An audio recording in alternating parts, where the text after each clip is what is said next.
বেশ অনেকদিন তাথুই আর আমি ঘরে বসে বসে হচ্ছি বোর, তাই ওর পাপাকে জেদ করে বললুম দেখাতে নিয়ে যাবে কি সমুদ্র। ব্যাস রাত্রেবেলা বায়না ধরলাম আর সকালবেলায় ব্যাগ গুছিয়ে চললুম।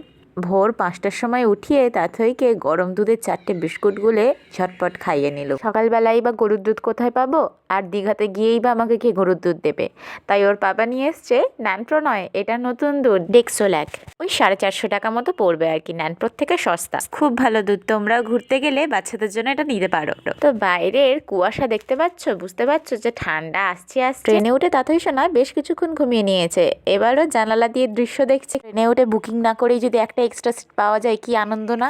এইভাবে জাগতে ঘুমোতে এসে পৌঁছলাম সমুদ্র সৈকতে।